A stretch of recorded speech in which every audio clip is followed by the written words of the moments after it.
اللہ تعالیٰ کی محبت کے اسباب میں سے ہے اس کی نعمتوں کا عبرت کے ارادے سے مشاہدہ کرنا۔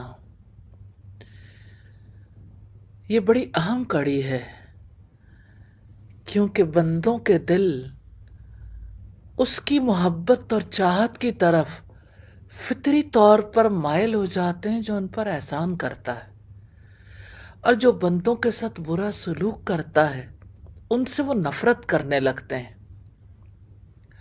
اللہ تعالیٰ سے بڑھ کر کوئی انسانوں پر احسان کا معاملہ کرنے والا نہیں۔ ہماری ایک ایک سانس اس کے احسان میں بندھی ہوئی ہے۔ ہم اللہ تعالیٰ کی کتنی نعمتوں سے لطف اندوز ہوتے ہیں، کس طرح سے ایک سانس لینے کو ہی دیکھیے۔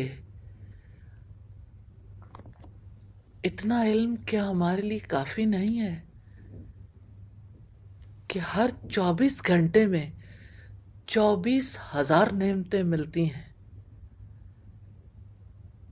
اور وہ 24,000 نعمتیں کون سی ہیں؟ سانس کا آنا جانا، یہ تو ایک نعمت ہے۔ ایسا کہ کس طرح سے ہوتا ہے؟ فزکس کے ماہرین کہتے ہیں کہ انسان 1 گھنٹے میں 1000 مرتبہ سانس لیتا ہے۔ اس طرح 24 گھنٹوں میں 24,000 مرتبہ، یعنی ہر سانس قرض ہے۔ ہر سانس یہ تقاضا کرتی ہے کہ سانس دینے والے کا شکر ادا کیا جائے۔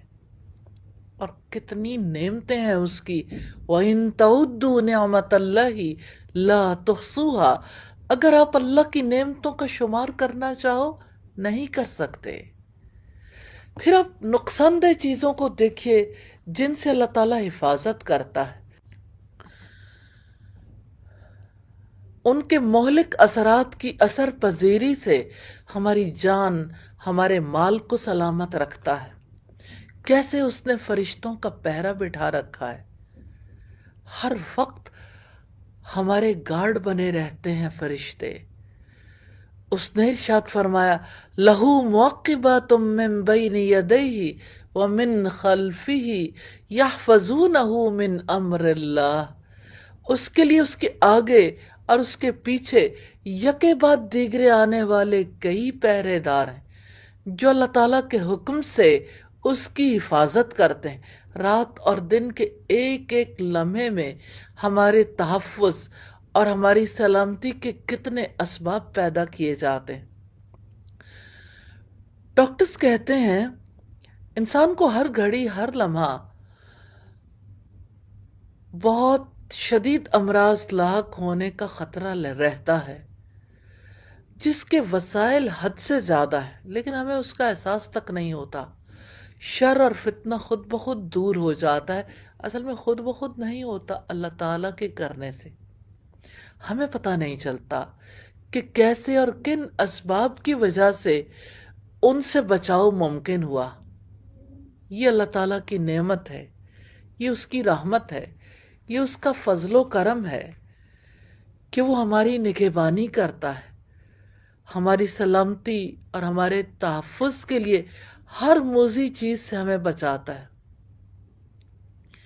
اللہ سبحانہ و تعالیٰ کے علاوہ کوئی ان کی نگہبانی اور حفاظت کا ذمہ دار نہیں۔ اس نے فرمایا، فَاللَّهُ خَيْرٌ حَافِظًا، بلا شبہ اللہ تعالیٰ ہی بہترین حافظ ہے، وَهُوَ أَرْحَمُ الرَّاحِمِينَ، وہ سب مہربانوں سے بڑا مہربان ہے۔ ہم خطا کر بیٹھتے ہیں، نافرمانیاں، گناہ، کوتاہیاں، نادانیاں، کتنا کچھ ہماری جانب سے ہوتا ہے، پھر بھی اللہ تعالیٰ ہم پر اپنے انعامات اور احسانات بند نہیں کرتا۔ سیدنا ابو موسیٰ سے روایت ہے، وہ نبی کریم صلی اللہ علیہ وسلم سے نقل کرتے ہیں کہ اللہ تعالیٰ سے زیادہ کوئی اس اذیت پر صبر نہیں کر سکتا جس کو وہ خود اپنے بندوں کی زبانی سنتا ہے۔ اس کے بندے اس کی قدوسیت کو، اس کا بیٹا ہونے کا دعویٰ کر کے گدلا کرنے کی کوشش کرتے ہیں اور اس کے حلم کا اندازہ لگائیں، اس کے باوجود وہ انہیں صحت سے، عافیت سے نوازتا ہے، ان کی روزی روٹی کا بندوبست کرتا ہے۔ اللہ اکبر۔ یا ارحم الراحمین، آپ سے استدعا ہے ہمیں نعمتوں پر غور کرنا نصیب کر دے اور شکر ادا کرنے کی توفیق عطا فرما دے اور ہمیں حق ادا کرنے والا بنا دے، اور الہی ہمیں اپنی محبت عطا کر دیجئے، اور ہر اس چیز کی محبت جسے آپ محبوب رکھتے ہیں، اور ہر اس ہستی کی محبت جو ہمیں آپ کی محبت کے قریب کر دے۔ آمین ثم آمین۔